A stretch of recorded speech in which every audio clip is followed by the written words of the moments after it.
是一个高度发达的外星文明，他们肆无忌惮地穿行在宇宙间，专挑那些资源丰富的星球，然后将其榨干殆尽，以此来壮大自己的势力。在人类首次登月20年后，太空监测站发现了一艘直径500公里的外星飞船。与此同时，外星物体释放了多艘子飞船，降落在了全球各大城市的上空。杰森刚拿起报纸，发现周围的人群正交头接耳，好像在议论着什么。他抬起头一看，硕大的外星飞船映入眼帘，吓得杰森丢下妻儿，急忙赶回基地开始加班。可他前脚刚走，城市立马发生了暴乱，妻子的车被堵在半路，而前方的高楼上，一群疯狂的人正举着牌子，嘴里不停地喊着带我走吧。下一秒，飞船突然启动，亮出了重型光子武器，蓝色的光线把人们照得通亮。幼稚的人类还以为飞船要带他们离开，但随着飞船汇聚好能量，光线越来越强，终于路人被吓得疯狂逃窜。紧接着第二次攻势袭来，帝国大厦被秒成渣渣，甚至连白宫也惨遭毒手。这摧枯拉朽的阵势堪比世界末日，大火迅速向四周蔓延。一夜过后，繁华的都市沦为了破败不堪的废墟。而此时的杰森正驾驶着战斗机，准备向外星飞船开战。军官一声令下，导弹一跃而出。可就在快要击中飞船时，一道道冲击波的残影瞬间让导弹化为乌有。原来飞船有一道隐形的防护罩，可总统坚持要他们继续进攻，结果引来了蜂群舰队的反击。这一架架小型战舰同样也有坚固的防护罩，人类在他们面前毫无还手之力，就连撤退的机会都没有。仅剩的2人逃进了沙漠中，战友为了引开敌机，结果导致舱内缺氧，战斗机瞬间失去了控制。紧接着，蜂群舰队袭击了空军基地，杰森被逼无奈，只好勾引敌机进入狭小的山谷。周转半天后，这招果然奏效了，敌机接二连三的撞毁。接着，杰森又启动了安全气带，挡住了敌机的视线，自己则飞身弹出了机外。外星战机坠毁在了沙漠之中，气急败坏的杰森直接拉开舱门，一拳打晕了丑陋的外星人。Welcome to Earth。来到51区后，博士如获至宝，立马对其进行了研究。可就在这时，外星人的壳自动分裂，手指也跟着动了起来，然后睁开双眼，并发出了一阵强烈的脑电波。等总统赶到时，里面烟雾弥漫，连个鬼影都看不到。可当他靠近玻璃后，此时的博士已经沦为了外星人的傀儡。总统试着和对方交流，希望停止战争，不过对方的态度很明确，没有和平，只有战争，地球人全都得死。说完还企图用脑电波控制总统。保镖见状立马拿出武器，当场击毙了外星人。总统终于明白，如此强大的外星文明想要毁灭地球易如反掌，他立马召回了所有待命的战机。而另一边，工程部的大卫正借酒消愁，打算放弃抵抗，直到听到父亲的这句话，大卫这才恍然大悟，立马召集所有人到实验室。他把一个可乐罐放在战舰上，然后让军官开枪射击，结果毫无疑问，保护罩坚不可摧。接着重点来了，大卫敲了2下键盘后，让军官再次射击。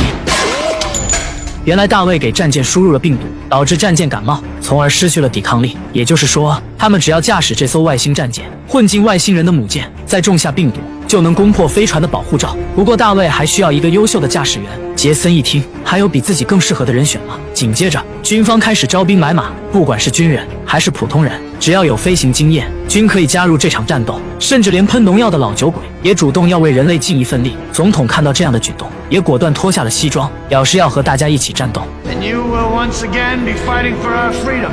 We're fighting for our right to live.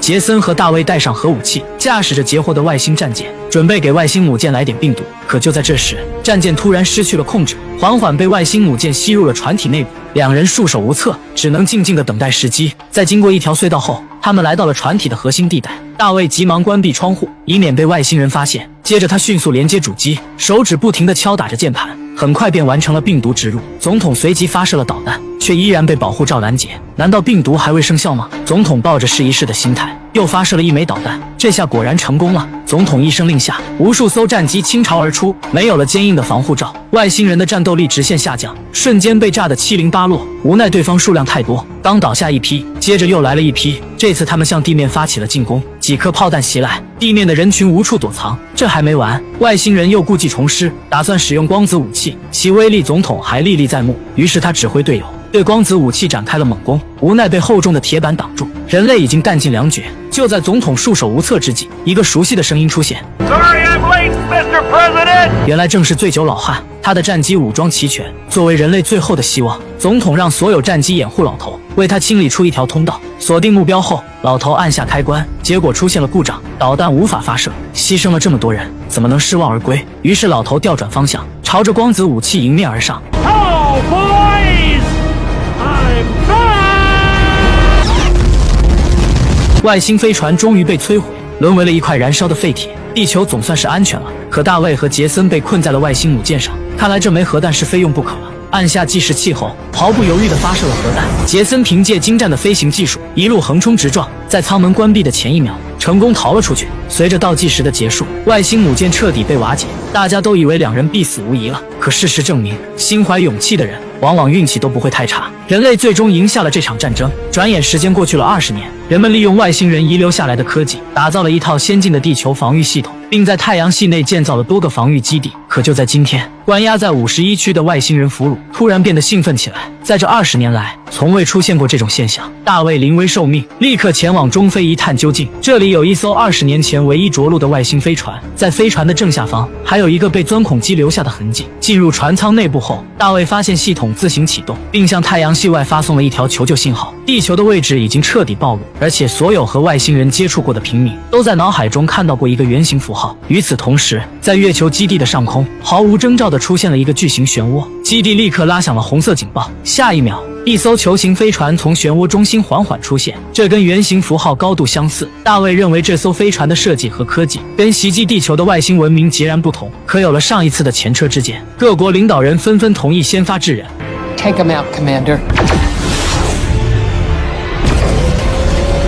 球形装置被成功击落，坠毁在了月球背部的陨石坑中，但并未侦测到生命迹象。大卫不顾上级的反对，跟着探索小队一起来到了坠毁现场。在这里，他们发现了一个装有白色球体的牵引机。大卫打算将其带回51区，可就在这时，一艘巨大的外星飞船缓缓崭露了头角。飞船的直径更是高达4800公里，这个体量可是20年前的10倍之大。强大的引力撕扯着整个月球，一时间，月球表面尘土飞扬，陨石腾空而起。危急关头，杰克他们成功抓起了牵引机，可穿梭机也突然失去了控制，基地立刻启动激光炮反击。可外星飞船有坚固的护盾，人类的武器丝毫起不了作用。等外星飞船能量汇聚完毕，立刻启动了重型武器。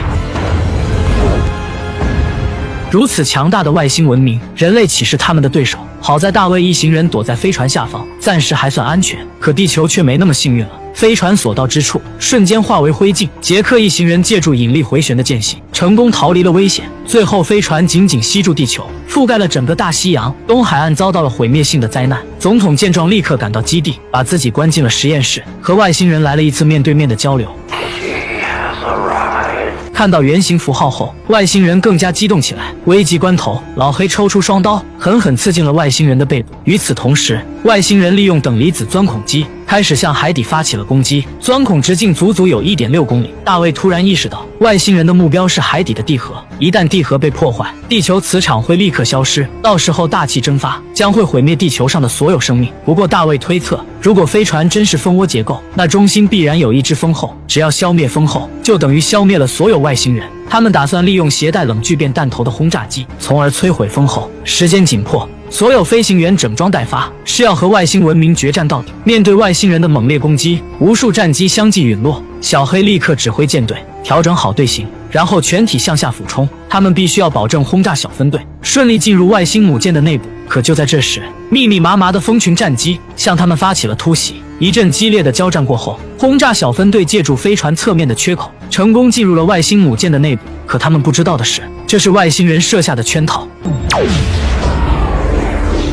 所有战机的引擎同时出现了故障，他们利用先进的技术冻结了所有的核弹头。在这千钧一发之际，小黑决定冒死一搏，他请求总部手动引爆了核弹，可他们还是低估了外星人的防御能力，核弹的威力瞬间被能量罩抑制。如今最后的希望只剩下这个球形装置。博士立刻拿起切割机，二话不说直接开切，可坚固的铁门依旧纹丝不动。无奈之下，博士找来了20年前的激光枪，铁门果然被轻松切开，一颗白色球体破门而出。白球竟然开口说话了。原来在几千年前，掠夺者用同样的方式毁灭了他们的星球。作为唯一的幸存者，白球拥有整个文明的科技结晶，能够制造出足以打败掠夺者的秘密武器。不过留给他们的时间不多了，因为刚才在激活的时候，风后已经探测到了他的位置，而且正在赶来的路上。众人被吓得目瞪口呆，只有大卫冷静地想出了一个鬼点子。他打算把白球藏在隔离室，然后把信号发射器安装在装满冷聚变核弹的牵引机上，再把风后引诱到无人区。一旦他靠近牵引机，就利用护盾发生器引爆核弹，这样既能消灭风后，基地也不会遭到破坏。可现在还有另一个问题，由于卫星被他们摧毁，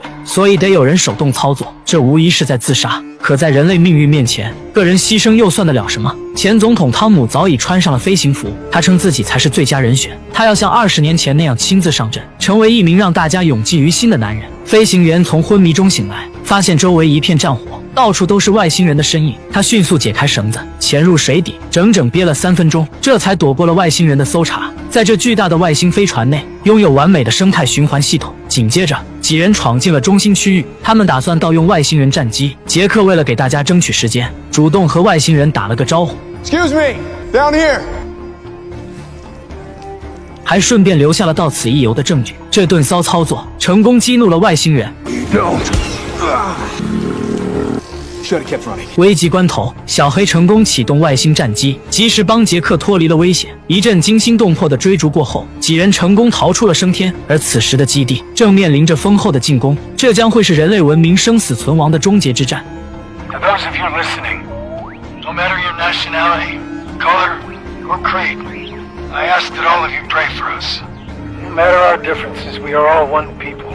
成千上万艘蜂群舰一拥而上，重型武器加上坚不可摧的护盾，人类毫无还手之力。不过汤姆已经出发，再坚持一会儿就可能有获胜的希望。帕利也紧随其后，亲自为父亲保驾护航。在女儿的掩护下，总统成功进入了风后的母舰。接着大卫启动护盾，总统毫不犹豫地引爆了核弹。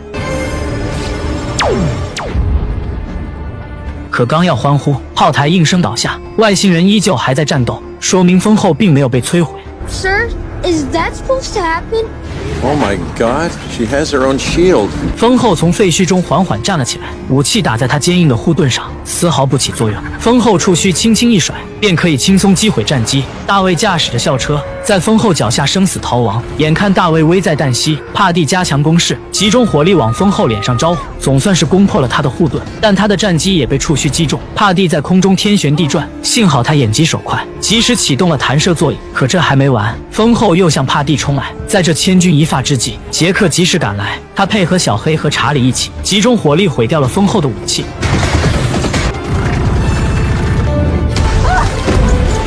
紧接着，风后发出信号，无数敌机围成一团，形成了一个强大的保护罩。他们缓缓向基地靠拢。风后爬上楼顶，一拳击破水泥板，成功拿到了白色球体。关键时刻 ，Baby 迅速打开了推进器，几人进入巨变模式，瞬间打乱了外星舰队的阵列。与此同时，小黑发现风后的弱点。 就在他背部的触角上，几人加足火力，向触角发起了猛烈的攻击。当几人弹尽粮绝之际，风后也变得奄奄一息，他的真身脱壳而出，最终倒在了沙漠之中。风后的死去，让所有外星人失去了战斗力。大西洋上空的钻孔机也随之停止，人类再次大获全胜，而白色球体也完好无损。有了它的帮助，人类文明的科技将再次得到提升。在不远的未来，人类将实现星际穿越技术，直击掠夺者的老巢。Take the fight to them. When do we leave? We are gonna kick some serious alien ass.